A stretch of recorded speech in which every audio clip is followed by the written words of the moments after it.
Hi,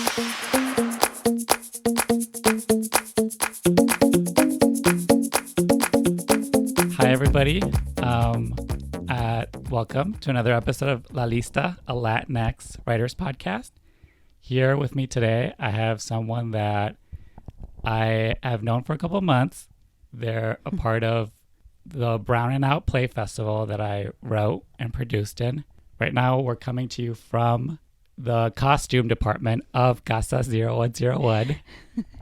So first, I'm going to have my guests introduce themselves. Just tell me who you are, what you're about. Okay. Thank you, Ruben. And yes, we've been working together for a couple months now. My name is Cinnamon Rivera. I am an alumni of Brown and Out. I started Casa actually in 2008. I've been associated with Casa since then. As a producer, I started out and then worked my way up into directing and then writing eventually, and then just getting my work out there. And I've been doing it for some time now. But I'm back in Brown and Out 5. I wanted to get back into it, and I'm assistant director to Rigo, and I am a assistant producer. So that's where I'm at right now. And the name of the play? The name of the play, we got two plays that we're doing, is #Come Dump, right. written by Matthew Ramos. And we have To Rocco with Love, written by Giovanni Navarro. Yes. Yeah. Let's start with you. So where are you from? Where did you grow up? I grew up in San Gabriel. I was born in East LA. Mm-hmm. Grew up in San Gabriel in the upper to middle class, I guess, neighborhoods. And I went to San Gabriel High School. I went to all the schools in San Gabriel. So I was there until I was about 20. Moved to Long Beach, and I've been in Long Beach ever since, which I adore. I love Long Beach. So that's, I grew up in San Gabriel. Is that a city? Is that the valley? That's Valley? Yeah. That's the San Gabriel. San Gabriel Valley. Okay. Yep. Yeah, because I'm not from LA, so I don't know a ton about it. But you were saying that it's middle class, Yeah, there's different sections of people there, but when I was there, it was depending on what side of tracks you lived, it was there was what they would call the barrio, and then there was the other people on the other side of the tracks was upper middle class type people. So and how did your family end up there? Do you know the story? Well, they were raised in East LA, both my mom and dad. My mom's actually from Bakersfield and moved to East LA. They got married, and they wanted to get out of East LA and just move to San Gabriel, and that's where we were for quite a while. So. Yeah, and was it a house, an apartment? Yeah, we had a house, huge backyard, awesome. And I had a pond and everything. Wow. Yeah, it was big. It was huge. So how would you describe it? Is it suburban or? Very suburban, yes. Yeah. Very suburban. And is it still like that? I would say so. Yeah. I would say I've been back, and of course, they don't have our house anymore. It's like a 2-story, 3-story house now, and all this stuff. So, but it's basically the same. It's pretty suburban. Yeah. And so, what prompted you to move to Long Beach? How old were you? You were 20? I was about 20, 21. I moved to Long Beach. I actually had a friend that lived there, and he always ranted about it. And so I went to go visit him one day, and it was just like that. I said, oh my God, I love Long Beach. It's great. It's so diverse. It's gay friendly. Mm-hmm. It had that San Francisco feel. Yeah. So he lived in an apartment, complex, and I would say within the very next week, an apartment opened up in his complex, and he's like, you need to jump on it. So boom, within a month or so, there I was in Long Beach. I found myself there, and it was amazing. It's amazing. I've been living within, the same streets since then. So yeah. What year was this, if you don't mind me asking? Gosh, it's in the 90s. 90s? Yeah, early 90s. Yeah. Yeah. I've And been like, there. what kind of job did you have? Like, how were you like paying your rent? I actually, the funny thing is, I started out as a preschool teacher. So Okay. I had, yeah, I've been a teacher since I was 18 years old. Mm-hmm. I have all my credentials to be early childhood educator, and I've been for quite a while. So that's what I did, and the rent was really cheap then. Oh, I bet. But I still had to do like 2 jobs, and Yeah. you know, and my partner at the time, I moved with my partner. Mm. She had 3, and so it was like, you know, the struggle. Yeah. Let me tell you. But it was amazing times. I wouldn't ever change those times. Yeah, that's cool. Yeah. Are you still like a preschool early education teacher? I am not, No. but I am a school bus driver now. Okay. So it's challenging. Once you do it for many years, I was 30 years, Mm-hmm. 30 plus years. You're done, and I've done every realm of it. I've owned my own child care center with my partner in Huntington Beach, which is a whole different thing. Okay, we'll get into that. Yeah, yeah, and so I was there for about 12 years, and then I went into a private sector school, which I did for young children. I was an art teacher there. Mm. And then I was there for about 9 years, and then now, like, I was like, okay, you know what? I always wanted to be a school bus driver, and so now I am just that, and I love it. I love it. That's good. Yeah. So. I mean, and you're just saying like that you used to be like a preschool teacher, like early childhood education. That already like says that already fits so perfectly how what I think of you. Like I think I think you're just like very like calm and relaxed and like that's what I like about you. I think like you don't feel the need to just also have to put in your 2 cents. Like Yeah.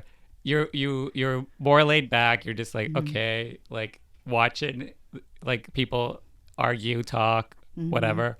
And I don't think it seems to phase you all that much. I think maybe just all the years of kids, you've seen your level of immaturity and like and egos.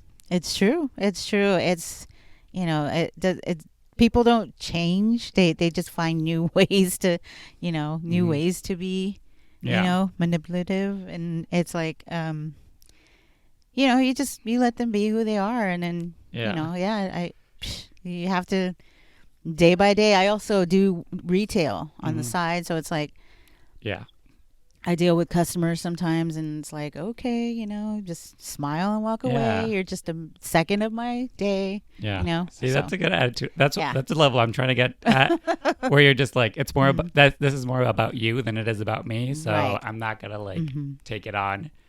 Exactly. Yeah, it is work though. But I mean, if you work with kids for 30 years, like, Yeah. and it is that thing where with kids, you either have it or you don't. And, you can only do it for so long. And it's like, you want to be still an educator in some ways, yet, because you love children, it's just a different avenue, but still kind of, working in the same thing. Yeah. So, like, why did you always want to be a bus driver? I need to hear about this. I don't know. It was just something about like, because I did it for so long. I owned my own business, and what we did was we took children to school and we picked them up. So within those moments where you're driving them to school, you learn a whole bunch. They're talking. Yeah. They're telling us about, their night, their day, their mom, their dad, their brother, their teacher. And, people don't realize like the impact that, their, people in their child's life make throughout the day. And you get them there to school on time, and you say bye. You set their mood for the day, actually. they could be cranky when they walk in, but then you take them to school and you drop them off and you say, have a great day. Don't forget your backpack. Don't forget your, another parent. And then there you are. You pick them up and you're right there every single day for them. No, because I remember every one of my bus drivers. Like, yeah. I grew up in Chicago, and in grade school, we had a bus driver. Because we used to live really close to the school, but we had a bus driver, and in those Chicago winters when you're waiting at the bus stop, like our bus driver was nice enough to say, "Wait, we got on the bus one day, and she was like, 'Where do you live?' So we drove down the street. I was like, 'We live right there.' So she got out of the bus, walked over, knocked on my door. My dad was very sick at the time, so again, he's like, gets out of bed, like he's like a skeleton in like pajamas. He opens the door and our bus driver was just like, I'm going to pick up your kids from your house from now on. So just so you know.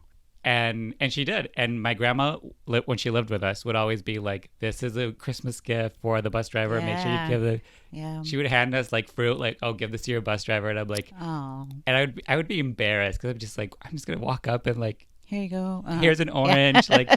But she was always so appreciative because she was like, yeah, thank you. Like, it is a relationship. Like, do you have every kid? Do you have like kids that like you talk to you, adore you, give you gifts? Like, yeah. In fact, it's like I've been there almost a year now.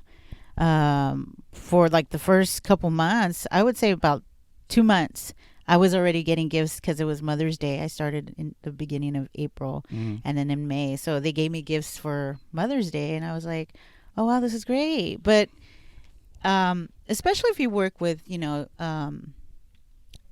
physically challenged children, they need that reassurance every day. They need that same thing, routine every day. And every child does, you know what I mean? And just to know you're there to pick them up.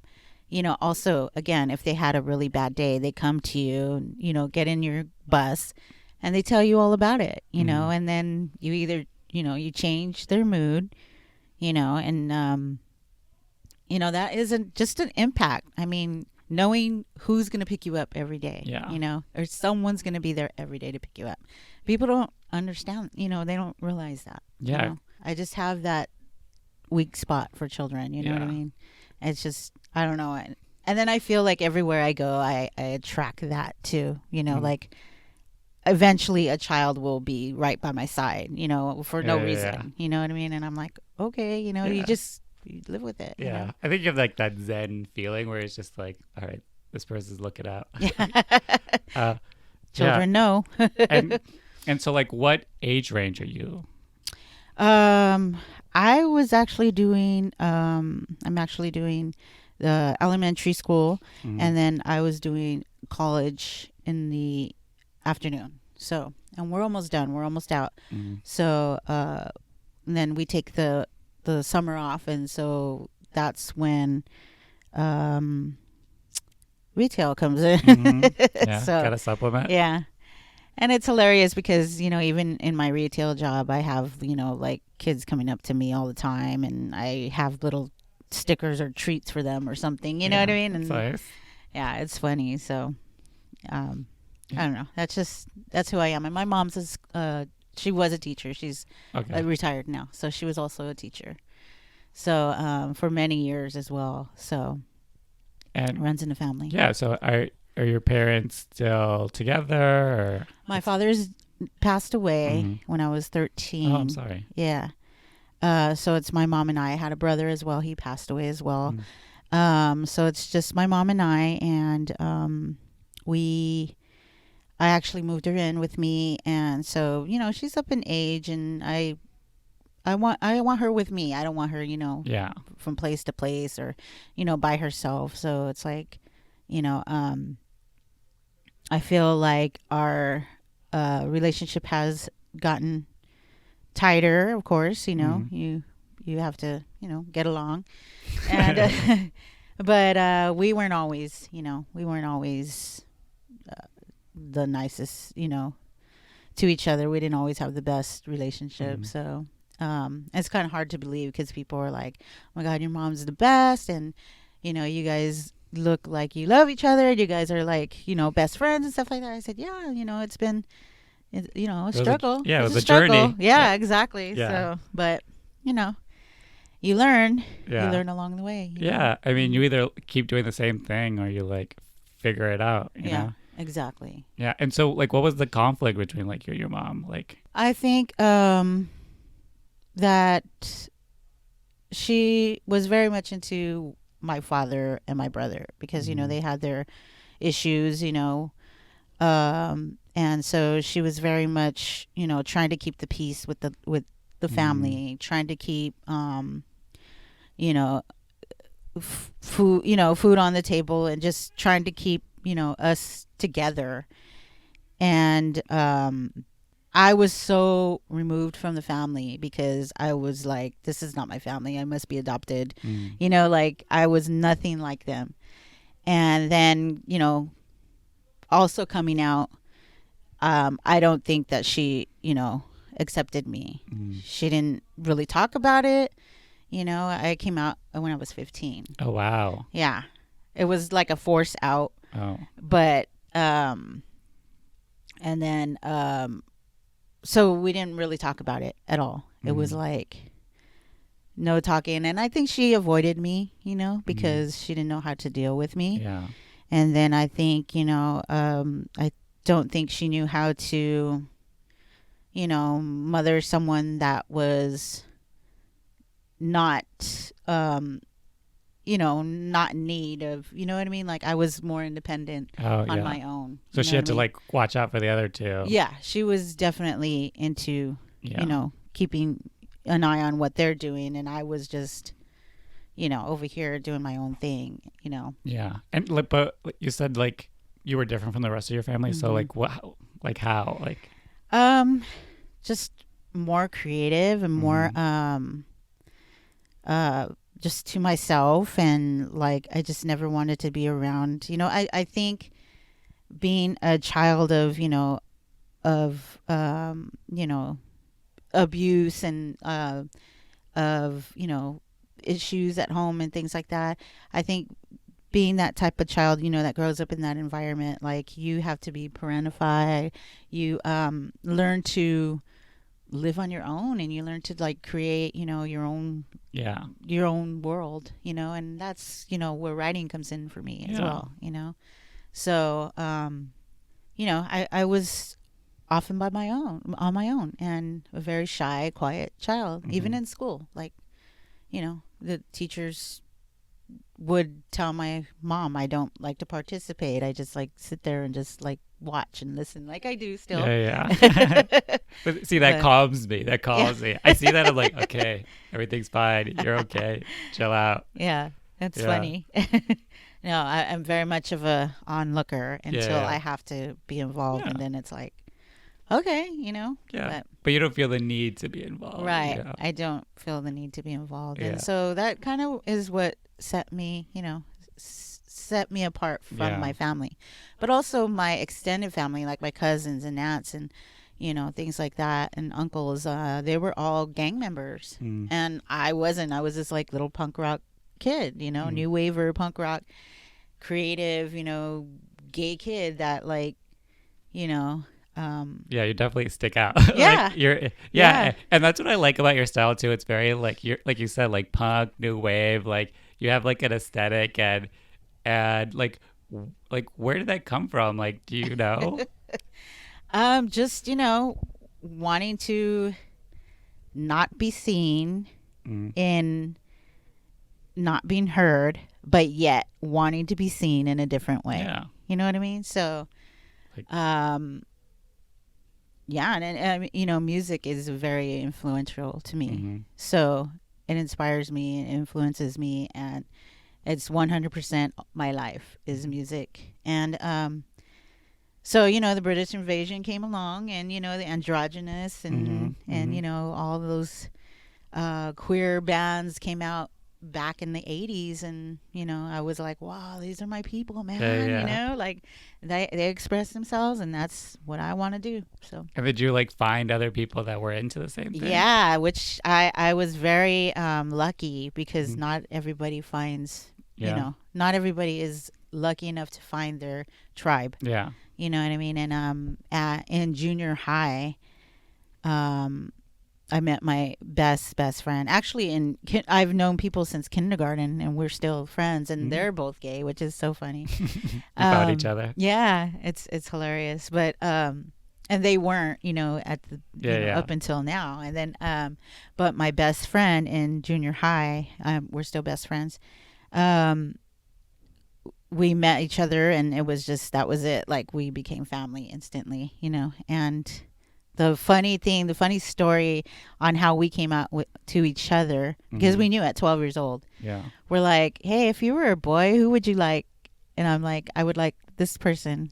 She's like, if I were a boy, I'd like that person. And then boom, that was it. Like we knew we were different from everybody else, And then up in high school, the like scary high school years, I was so lucky.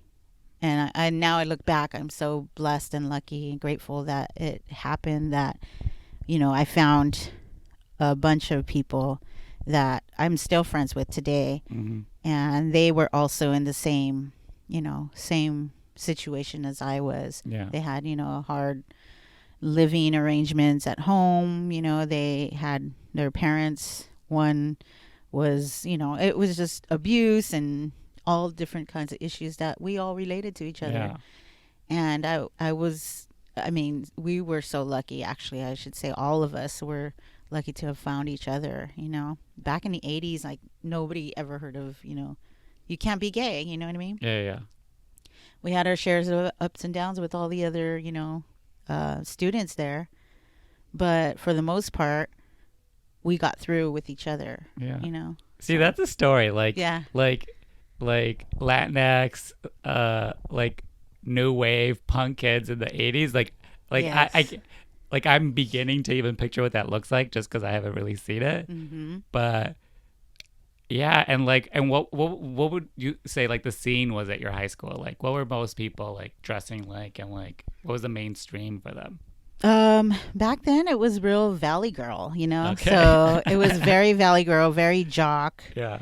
And then you had the disco scene. I don't know if you're familiar with that. It's like they had their mini trucks and their freestyle, disco music, and their pompadours, and they all dressed the same. And the girls had their teased out hair and using their aqua net and stuff. And then there was us, the misfits, and it was funny because we were so categorized there. It was like the disco people would be across the street, and then we'd be on this corner, and the other people, the heavy metalers would be in the parking lot. So we're like, oh my god, there would be a whole group of us. It was hilarious. So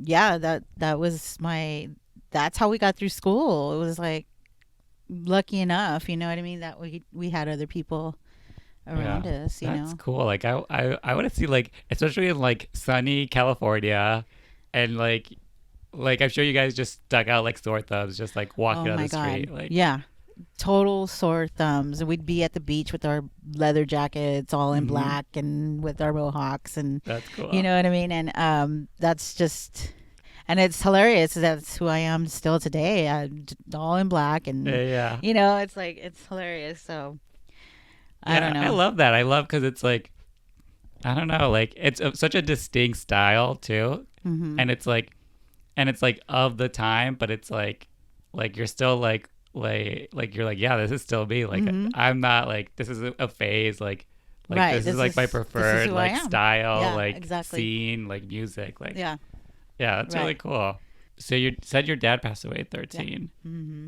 Like, what goes? I'm sure it's like a bomb just goes off in your life. Like, it oh my gosh, it changed everything. Everything changed at that moment. My whole life, everything changed at that moment. And I remember, just my mom being at the hospital, because he was in the hospital for about 4 months.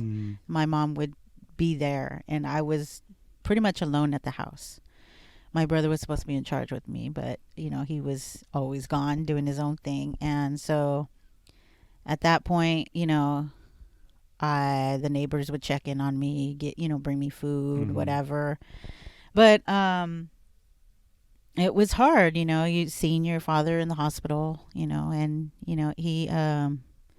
he passed away, and we were all there, and we saw his last breath. So it was pretty traumatic, Yeah. He was very young too. He was 39. Oh wow. Yeah, very young. And so it changed a lot for me. I remember not going to school for a while, and then I remember when I went back to school, it was just like everything just seemed so different. Like I was just a different person, Mm-hmm. at that point. Um at that point, you don't really care, you know what I mean? Yeah. And you just live your day each day, numb, and you know what I mean? But so that was a pretty traumatic experience for me, Yeah. just the whole thing. And then my mom also was like taking it really hard. Mm-hmm. um at that point, we were never really we were a close family when we were younger, but we had broken apart, because of all this craziness in my household. And at this point, she wanted to grasp onto us and things like that. And as she was doing that, we were rebelling and Yeah. moving away and being like, no, now now you want to be, Yeah. close. And, my brother was, going through his issues. And the thing with me is that I never, with all the many things I could have gotten into, Mm-hmm. I was actually a really good child. I was really, I didn't do drugs. I I wasn't Yeah. alcohol and going all crazy in the streets, that I could have, Yeah. and it didn't happen. And either with my other friends either, we were all there for each other. So, Mhm. and we all went through the same stuff at the same time too. So we all pretty much grew up with each other. Yeah. And the cool thing is, even back then, like, since there was no like trans or anything like that, but I did have two friends that were trans, Mhm. and they would come to my school, and they'd be all, in their makeup and dressed up and stuff. And it was just so natural to us. I don't know why. It was Yeah. just so natural. But to everybody else, it was all crazy, Yeah. but we were just like, Yeah. Like this is who we are. You yeah, know? this is who we are. Like, Yeah. Yeah. So it's cool that you guys had each other to just be like, yeah, I get it. Like, this is who I am. You know. Yeah, Like, exactly. yeah, that's cool. Yeah. So like, for your, for oh well, I do want to ask about like your parents. You said they were from like Bakersfield. Yeah, my mom was from Bakersfield, and she came to, East LA. She was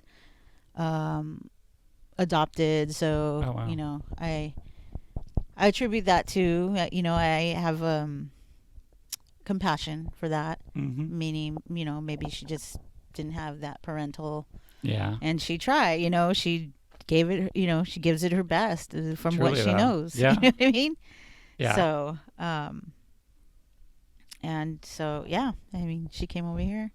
And so like, she was adopted. So do you know like anything about her side of the family? Like, I don't. The only thing I know is that she was born in Bakersfield. They were Native American Okay. and Mexican. okay. And she'll often say, I was given away at the table. That's her thing. Mm-hmm. So she was given away, she was adopted right then and there. She had a couple of, families that she went to, I guess, Mhm. foster care. And then the last people ended up adopting her. I don't know.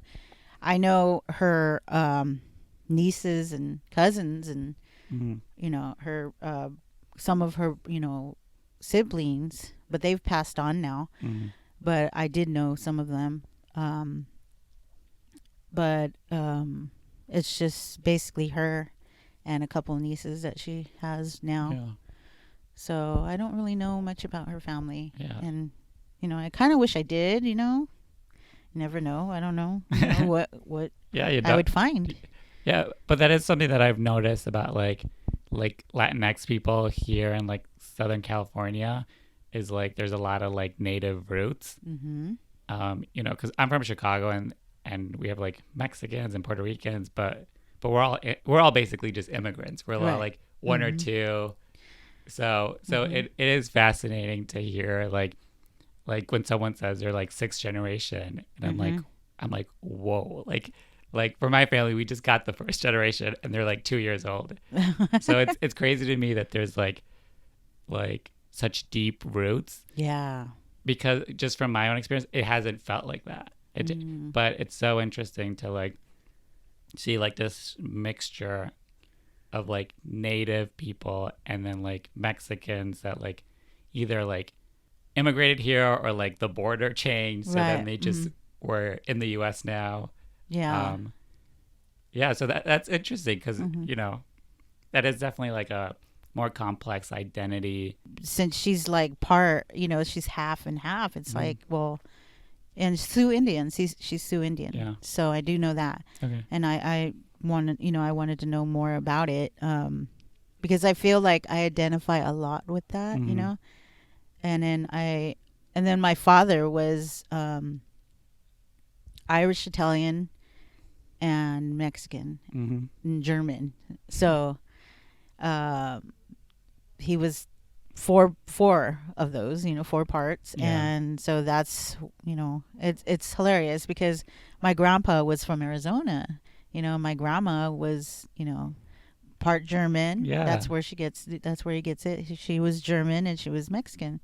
So she knew Spanish, and she was a twin. So her sister spoke Spanish completely at home with her husband. And it's like, my mom speaks Spanish fluently. My father didn't know Spanish. He was very white. He had, red hair, green eyes, and very light. Oh, okay. Yeah. And so I know I get, my skin color from my mom. You know what I mean? And it's hilarious because he didn't know Spanish at all, Yeah. And that's where I'm at today, is that I'm barely learning like Spanish myself, my mom spoke to us, as growing up. I understand it. I just wasn't very fluent in it. Yeah. And I feel like I am now, especially like, I'm learning a lot at work, and I'm learning a lot around, the community now. Whereas, before I wasn't very interested in it.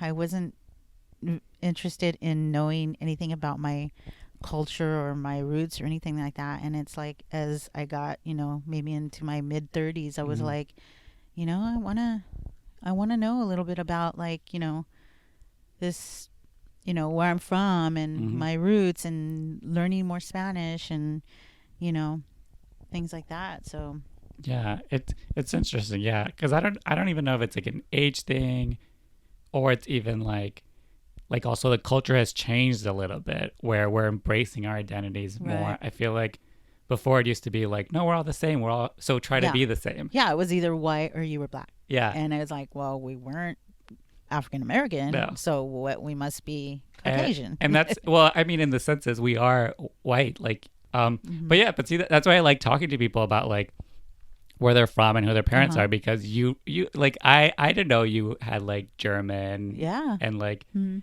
like your dad was a redhead, and like this is how like complex our identities can be, like exactly. Like, and it's hilarious growing up. It's like I was in what we would say a white neighborhood, but around us there was a couple Mexican families too, but we all just spoke English. Like there was no, yeah, you couldn't be, Mexican. Like that wasn't the thing to be unless you were on the other side of the tracks. Then when you're on the other side of the tracks, you're like a gang member. You're like, whatever, it's like, okay, very stereotype, yeah, it's, so.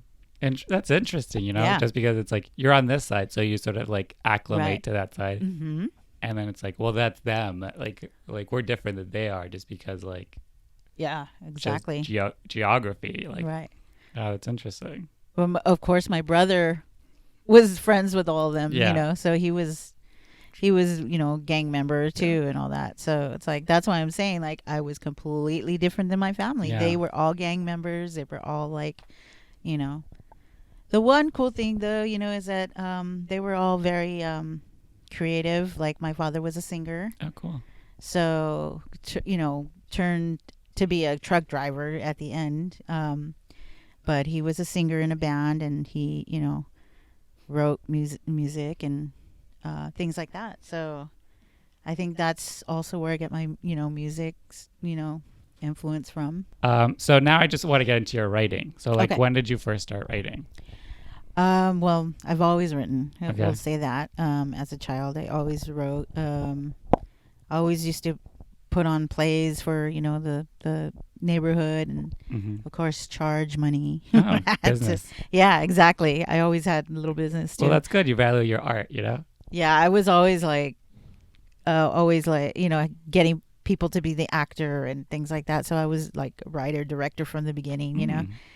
And I remember in elementary school, like loving the writing prompts that we had. Like that was like the best for me. Like I think it would let me just be somebody else. You know what I mean? Mhm. That my characters, I would come to life with my characters. Like I said, I was a very shy child, so it was like, I felt very not heard, not Yeah. seen. So It's like an outlet for yeah, you. it was a total outlet. So I would just immerse myself into my characters, and writing. And then poetry came when I was like in junior high, and more stories. And then even as I got older, I started writing children's stories. And when I was a teacher, I would, bring Okay. those out, and then I would take, nursery rhymes and change the words, and you know what I mean? Things like that. And, Mhm. or make up songs, all the time. And then I just decided, you know what? I actually made my own poetry book, which I handed out to very few people. And I want to revisit that Mhm. book and see, what I was thinking at that time, When was this? Oh, this was probably like early, like I was probably in my mid-20s when I Yeah. wrote. So it's time to take it Yeah, out. it's time to check it out. I have like stacks and stacks of writings and Yeah. books, and it's hilarious because I thought today, like I was like, I have notes everywhere I'm at. I have either books, I have notebooks, or paper in my pocket or on my phone Mhm. of ideas or notes or one-liners or something that I have all the time. You know what I mean? Always on me. I have something. And then I'm always thinking of the next project, Mhm. That's good So though. That's it's good. hilarious. Yeah, it's nice to see that you were just like a born writer, and that's like what you like, just naturally what your outlet would be for writing. And I like Yeah. that you're still that passionate about it, because I definitely feel like my my thinking has changed a lot in like the last Yeah. 10 years, and hmm but it's good that you have like that like fever of it still, because Uh-huh. that's what like drives you too. It's Yeah. like you're always creating, your brain's always constructing. Like, Always, always. Like I can't shut it off sometimes, that's good. I'm like asleep and at 3 o'clock in the morning, boom, I'm awake. Oh, let me write this down. So yeah, it's always going. I always have ideas, and it's like, I have to have that outlet, and it wasn't until like, I met actually, well, coming into the whole casa thing, Hmm. the whole casa family, when I met Patricia, through mutual friends. She, and Josefina, I met Josefina as well, Yeah. through mutual friends. And I asked her, I remember going up to her at a party, and I asked her, how do I get, Hmm. my play, on stage? And she was like, well, if you have your writings, I do writing classes, her. And then Hmm. she's like, if you believe in it, if it's something you believe in, and if you believe it, then you are it. Hmm. And that's basically what I was like, yeah, she's right. Like, you have to believe that that's what you are, and Yeah. then just do it. And then think after. Like that's my motto now. It's like, do it and then think, oh shit, what did I do after? You know what I Yeah. mean? You're like, oh, okay, yeah, oh, finally, yeah, okay, I did that. That's great. But yeah, and then that's where I started writing, like, for real. But I remember thinking when I did meet Josefina, I was like, you know what, one day I'm gonna be on stage with her. Like my play is gonna be on stage with her. I swear to myself that that would happen. Yeah. You know, so and it did. Yeah, I remember the first time I that happened. I was like, wow. You know, it took me back to that moment when I first met her. You know. Yeah. So like, so before you were writing like, little things like Yeah. for the neighborhood, for your friends, things for at your job, just Mhm. trying to.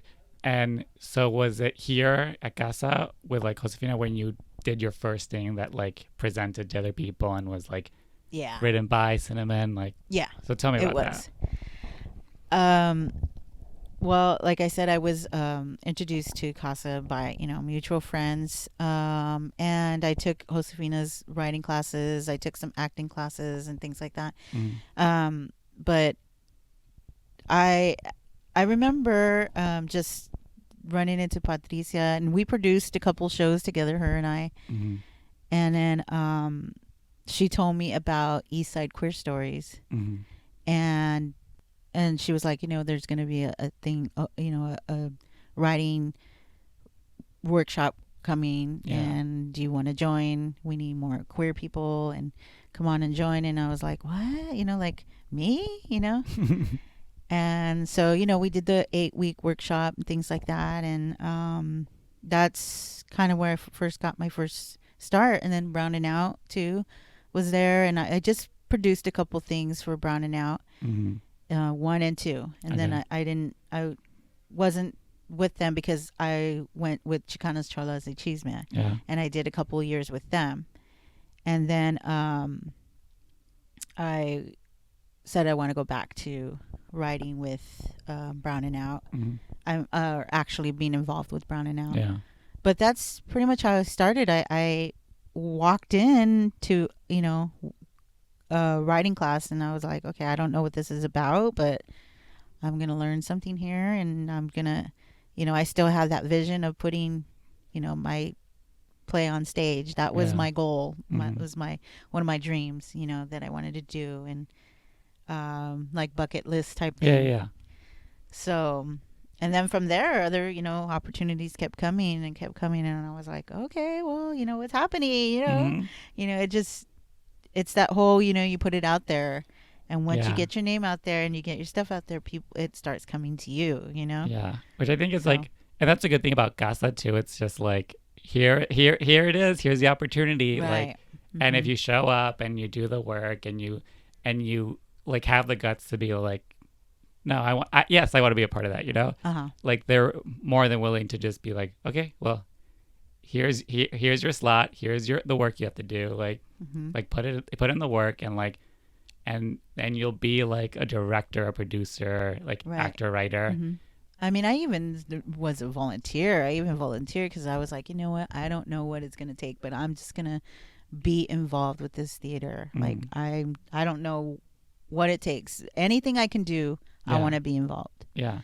So, Yeah. And oh yeah, that's what I was gonna say. It's like it truly is like if you put the work in, if you put yourself out there, if you put your writing out there, like people take notice. People like right. are like, oh, okay. If you just keep showing up, people are Uh-huh. like, oh, okay. Mhm. And it does help you like because writing can be a very solitary process where you can write notebooks and poems and whatever. But Uh-huh.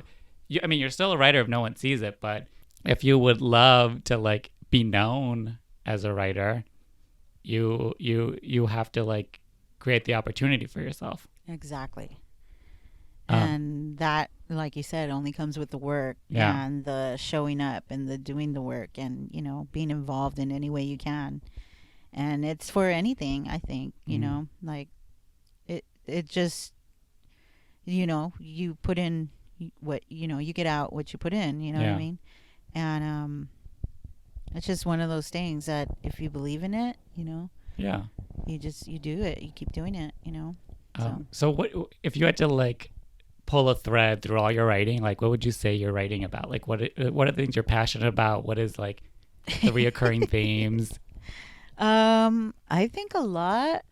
Well, I used to like until I had I would always write as a man, which is funny, until I was challenged to write as a woman. And then I was like, oh, okay. This is kind of strange, but okay. I think I look for emotions. I put a lot of emotions in my writing, where it goes from happy to sad to, shock, maybe some mad, and then happy. I like to end it with happy. Yeah.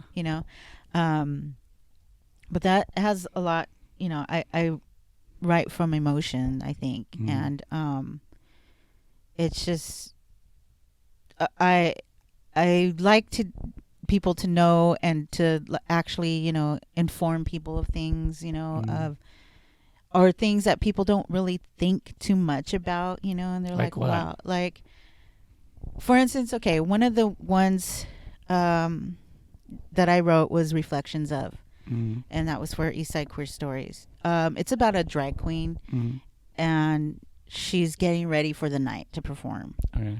So as she's getting ready to perform, she's looking in her mirror, and on her mirror she has different pictures of different people in her life. Okay. So as she's getting ready, she picks up a picture and she talks about what this picture means to her, and so on and so on and so on. At the end, she's done, and so she goes through all the emotions. Like, here's my father, he died, blah. Here's my mom, we weren't very close, but now we are. Here's my brother, he died, blah. You know what I mean? And here's my lover, you know what I mean? So things like that. It goes through all the emotions, and then at the end, she's done, she's made up, and she's ready to perform. And so we see her as this star. Yeah, that's cool. Yeah, so that,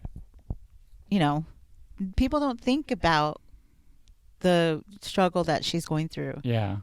Or what has made her confident to stand up there, and be like, this is who I am. You know what I mean? Yeah. Yeah, so that was one of the things. The other one that I wrote was about that was for the Su Frida Kahlo with Chicanas Cholas y Chisme.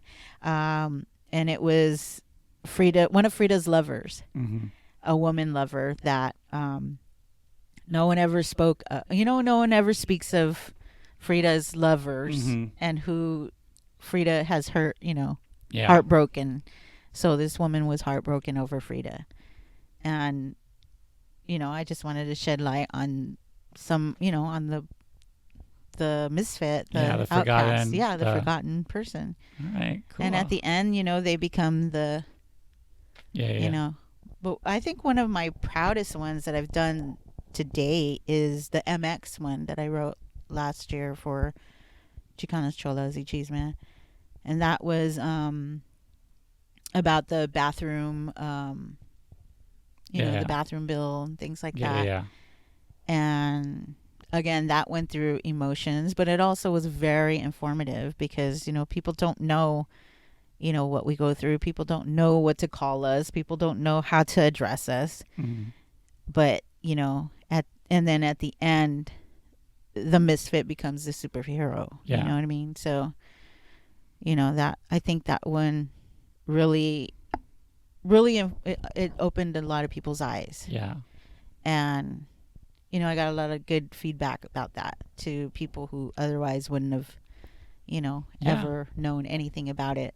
Yeah, because it is shocking, like the stories you'll write and how you live them and how you like want to express them, and then like other people read it, an audience sees it, and they're like, "Oh, I didn't even know all this," and you're just like, "What?" But I've been carrying this for so long. How did you not know? Yeah, and it's like, exactly. well, yeah, it is nuts because someone will see a play, even someone that like you have known, and they're like, "Oh, I had no idea about this," and it's right. And something as simple as everyday task that we do every day, like go to the bathroom. That was the thing. You go into the bathroom. As you're going into the bathroom, you're like, is that a man or a woman? Which, not everybody deals with that every day on a daily basis. I do still even, and and people have no idea like what which way, whose side thinks Yeah. And you know what I mean? Like Yeah. what we're thinking and what they're thinking, what it looks like when they tell us things like that. Yeah. What what we look like when we talk back, when we discuss things as Yeah. well. So Yeah, because I like you're right. Like I don't have that experience. Like I go to the men's room and I'm male presenting, so people Right. are like they don't take a second look.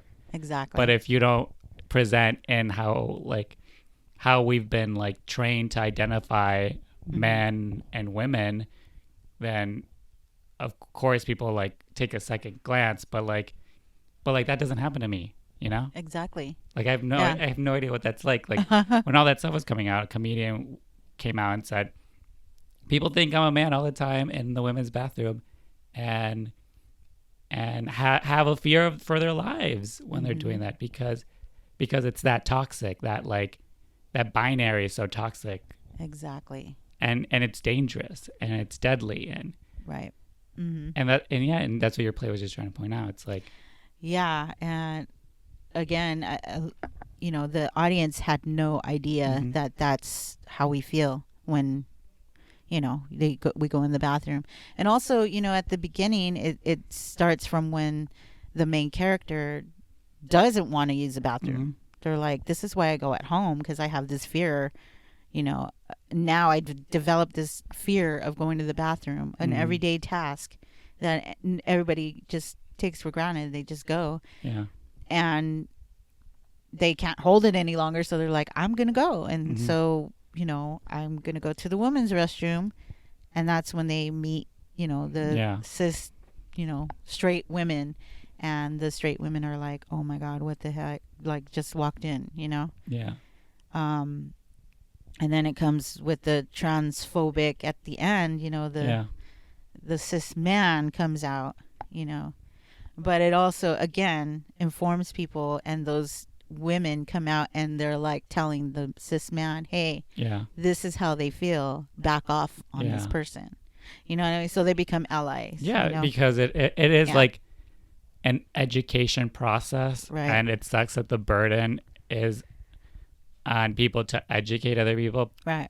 And it's crazy that like just how we identify people's gender on how they dress and a haircut can be so quick to react, so quick to judge, so quick to immediately police each other exactly for rules we made up about like what a haircut should be for what gender. Exactly. It's so funny. But we're so indoctrinated with it that we're like, it's immediate like rejection, like and that's dangerous. It is. It's crazy thinking, it's funny. But the reaction of that crowd, of the audience, was funny to me, because at the beginning, when the cis women are talking, they're laughing. Yeah. Like the crowd's laughing. And I can only think, are they, and then it. Are they laughing at their ignorance, or are you laughing because you agree? Right, exactly. Or are they feeling uncomfortable? Now they're feeling uncomfortable. Yeah. Is that the reaction you expected? I didn't expect the laughing part, which is funny, because I was like, I thought they would be like, oh, okay, But yeah, they started the whole laughing thing, and I was like, okay.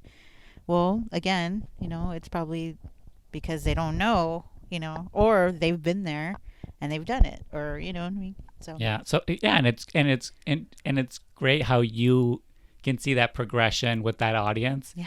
In like a frame of 10 minutes, how they come in with the very prejudgments that you're trying to address, and at the end they're just like probably feel some type of way for laughing.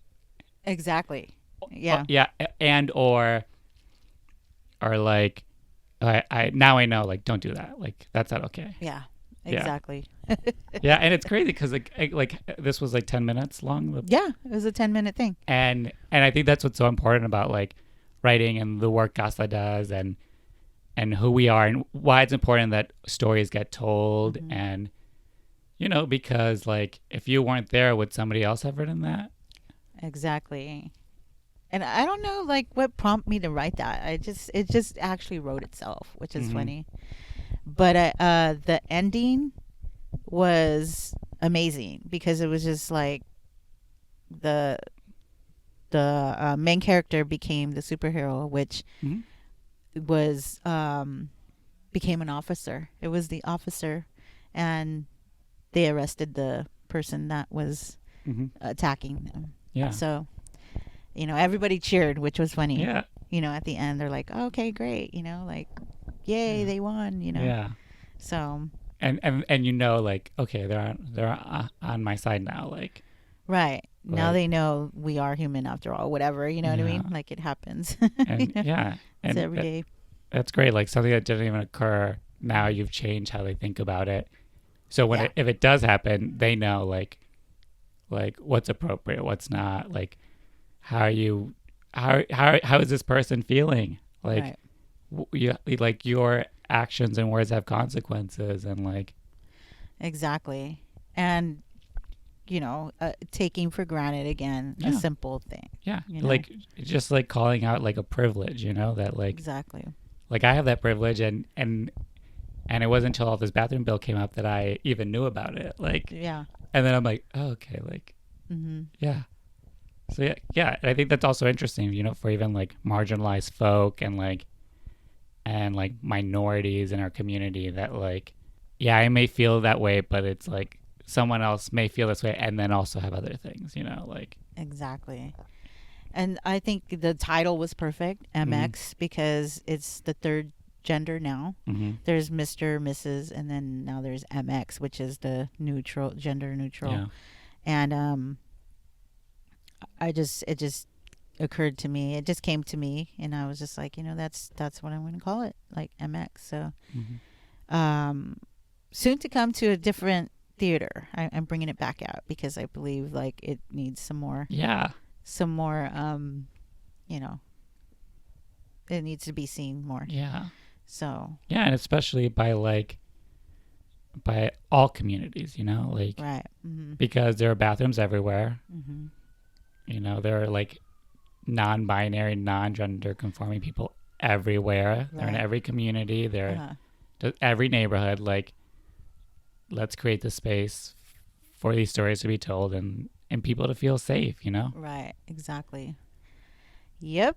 Yeah. That's true. All right. So like, I know you're assistant directing I am assistant directing. and Browning Out 5.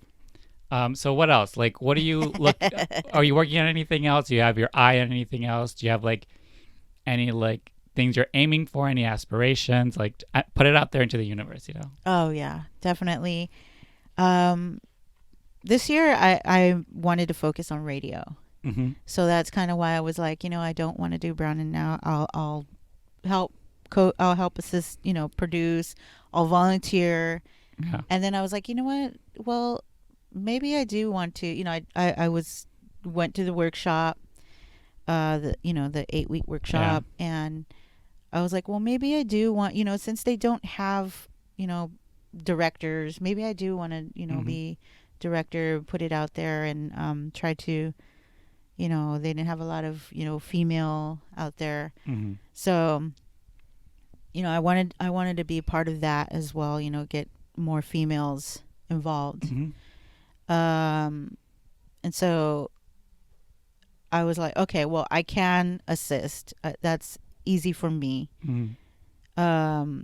Because I don't have to do, I don't have to be the whole show.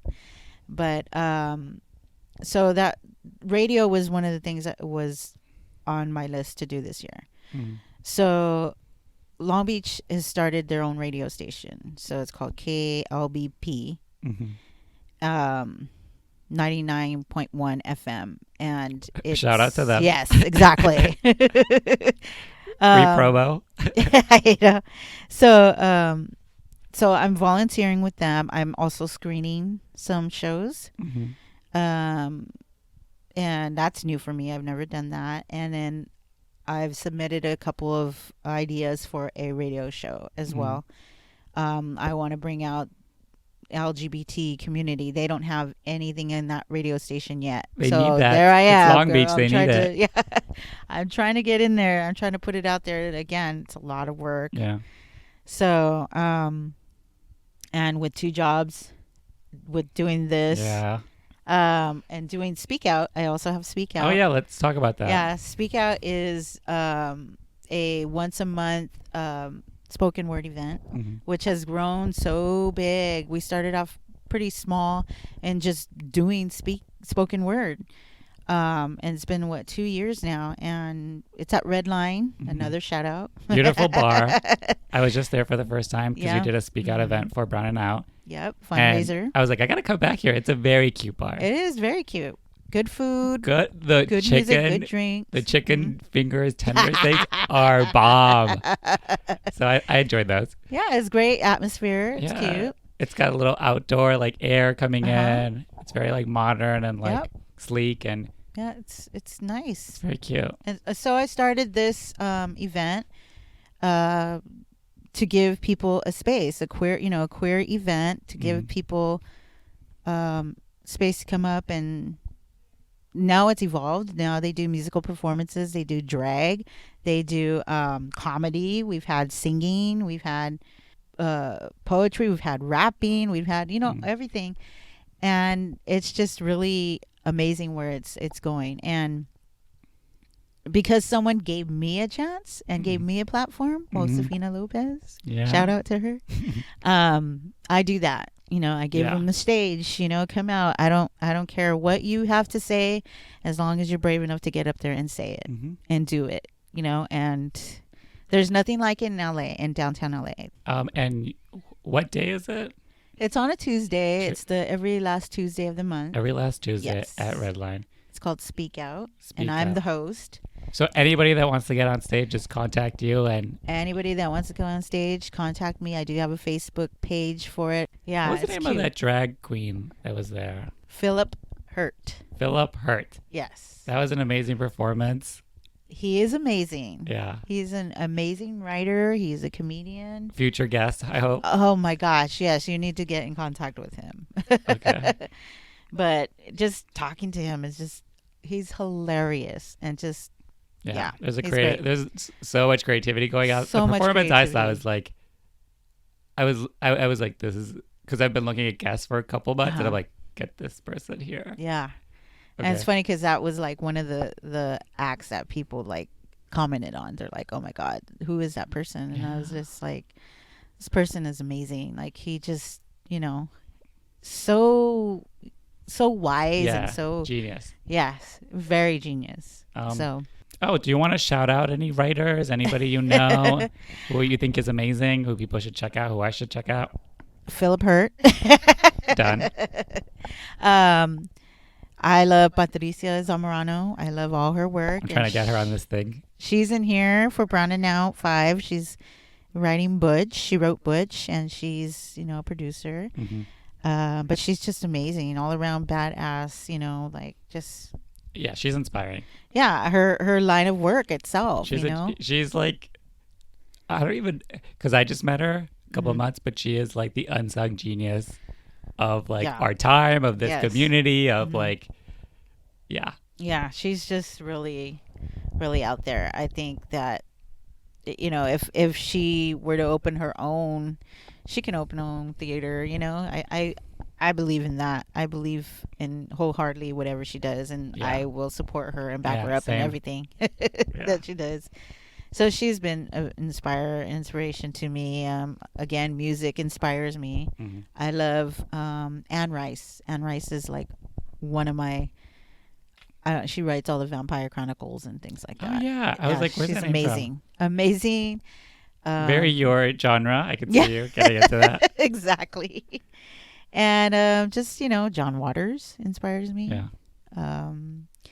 I'm just out there with all these different things. Listen. Boy George. I've seen the Boy George obsession. Yes, I'm always about Boy George. Anything that is different and unique and just flashy, extreme, like that's me.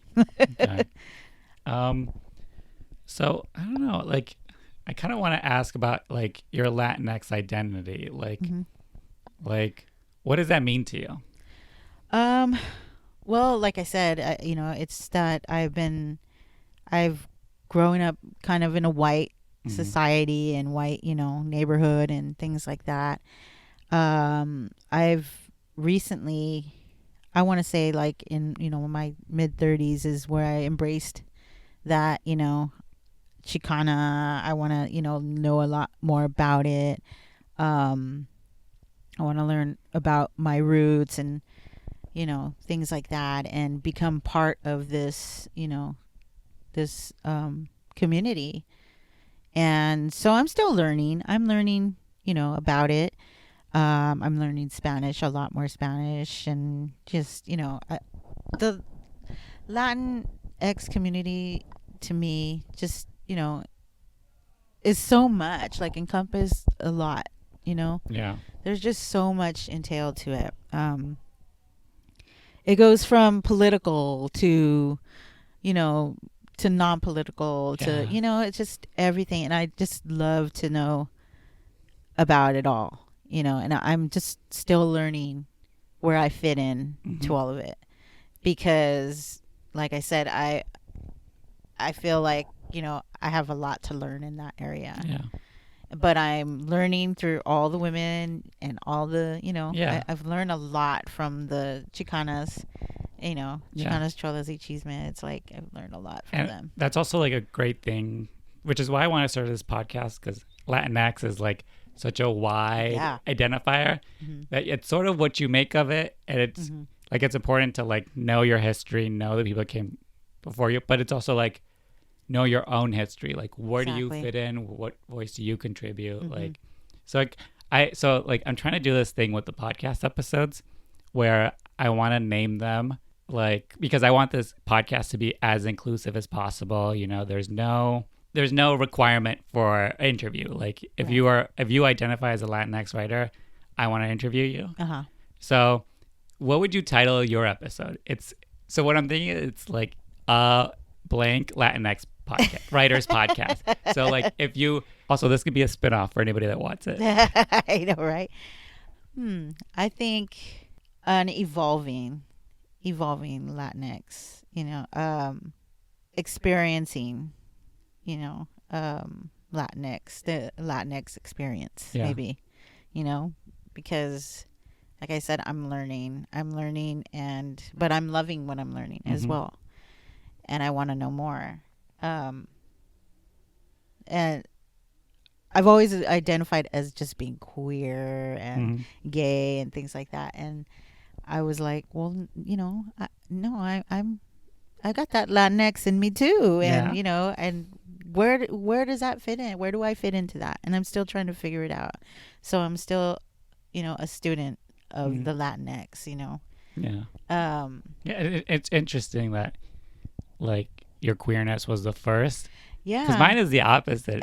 That's so funny. Mine is like, no, I've always just been the immigrant. I've always just been like my outsiderness has always sort of stemmed from like my immigrant status. So it's interesting that, but maybe it's just like how you grew up. Like, it's pretty much how I grew up. Yeah. Because, like I said, it wasn't everything. It was, it was in the back burner, and that's, I don't know. It's just, it was not the funnest thing, it was not the best way to be brought up.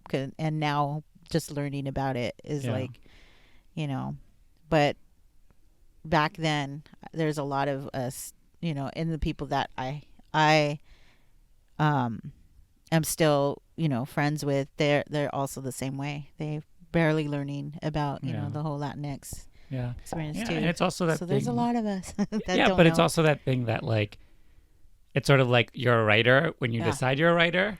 And it's the same thing with like your Latinx identity. It's like, when you claim it, then you are it, Exactly. Because again, we have completely different experiences, but there's still the Latinx experience. We're still there. We still have it. We still connect in some way. So I think that's what I would say, the experiencing, evolving, the student of the Latinx, I really want, to be a part of, so that's where I stand with it. All right. I think that's it. All right, cool. Yeah, so thank you so much for having. Do you want to give people like your social media, like where they can follow you, what they can expect to look out for? I'm on Facebook. I'm on Instagram as RIV Cinnamon. Facebook, I'm on for Cinnamon Rivera. Yes, that's my real name. It's not my stripper stage name, which is hilarious. Do you know where that name came from? That's actually the most important question that I almost forgot to ask.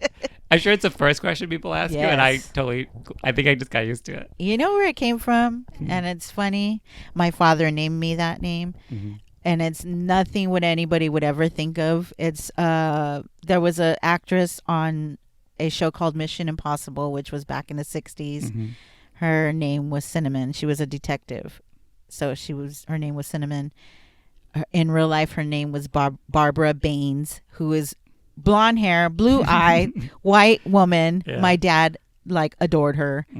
And so that's where my name came from, and here I am. Did your brother have that name, like a similar name, or no? Was it just like no, George? It's just he was Ernest, which is my dad's name. Okay, very traditional. That is very Latinx. Yes, Junior. Yes, And so I just had this crazy name, and I never liked it until now. I like it now because it's so it tells a story in itself. I'm sure people don't forget your name also. Yeah, they don't. At Starbucks or anything, do people give you a second look? Or they do. And are they like, oh, you want cinnamon on it? It's like, no, I hear everything all day, like, oh, you're making me hungry, or or oh my gosh, I love that. I mean, food. I'm also a sandwich, so I sort of relate to that a little bit. That's true. Yeah, that is so true. Yeah, even though I've never had them, it's not a very Latinx thing. It's not. So I'm just I hear of them. Okay, so you're on Facebook, Instagram. I do have Speak Out page going. Check it out. It's a super cool event. And just you'll find me. You'll find me here at Casa a lot. And look out for my soon-to-be full-length play coming up. That's another thing I'm working on. So that'll come up probably within next year. So okay. All right. Awesome. Cool. Thank you, Ruben. This has been so I feel like I learned so much about you. Thank you. Oh my God, that's so awesome. All right. All right. Thank you. All right. Bye, everybody. See you next week.